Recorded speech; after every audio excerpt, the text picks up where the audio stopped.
watching In Focus. Scientists such as the acclaimed Albert Einstein say that the energy cannot be created or destroyed. It can only be changed from one form to another. But how can we change energy's form so that it powers our homes and businesses without destroying the environment? VOA's Rebecca Ward examines two of the most promising sustainable solutions. The amount of sunlight reaching the Earth's surface each day is thousands of times more than the amount of energy used by all human beings. And therein perhaps lies at least part of the answer.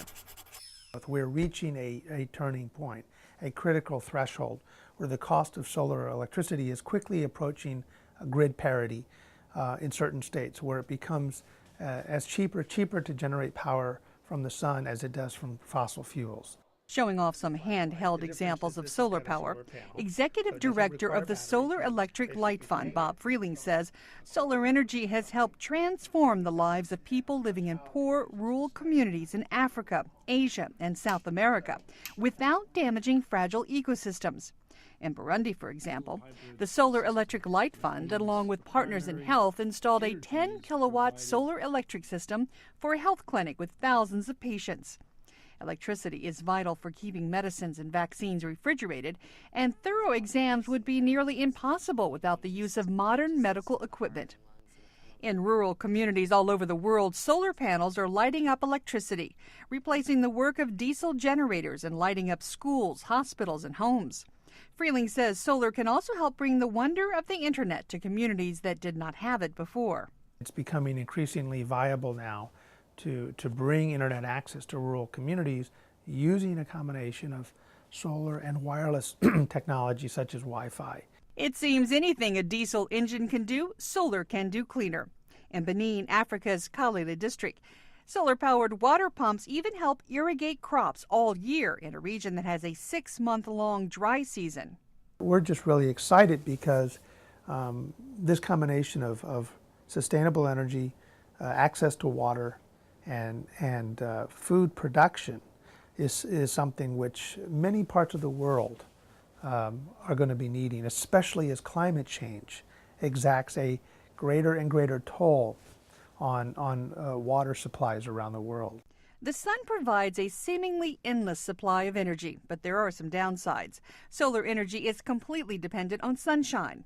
Clouds, fog, and shady areas impede the efficiency of photovoltaic cells. And solar panels are prohibitively expensive for many people, especially in the developing world. But as the technology improves, so should the price. Most of the world's renewable energy sources are initially expensive to put in place.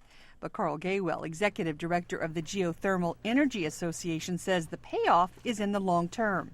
If you can think of it this way, what you're doing is you're trading off fuel costs for upfront capital costs, which, if in the long run, over 10, 20, 30 years, may make perfect sense.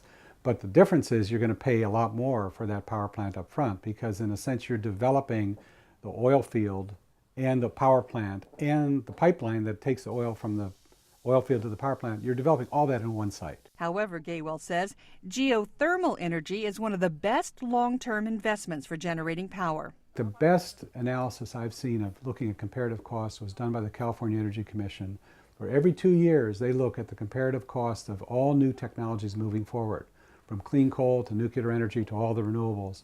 And geothermal has consistently been one of the lowest three in terms of its levelized cost over time.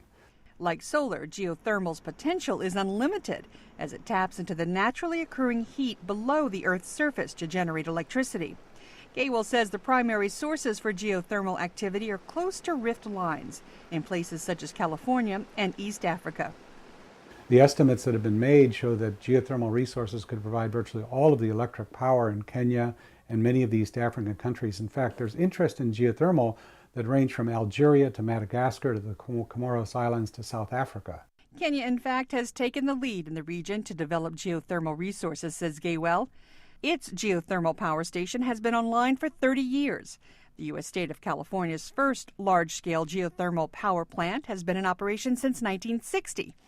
But now, even regions farther away from seismic activity may have geothermal potential. with better technology today, we're finding resources good distances from those rift lines. In fact, we're seeing geothermal being developed everywhere from Louisiana to Alaska in the United States, and in areas like Germany, which are not exactly what people think of when they think of volcanic areas. Geothermal and solar power represent just two of a number of renewable energy sources we know of today. So it is possible, perhaps even likely, future energy needs will be met by a consortium of renewables: geothermal, solar, wind, hydroelectric, and biofuels, working together to fuel the world in a cleaner, more sustainable way. Rebecca Ward, VOA News.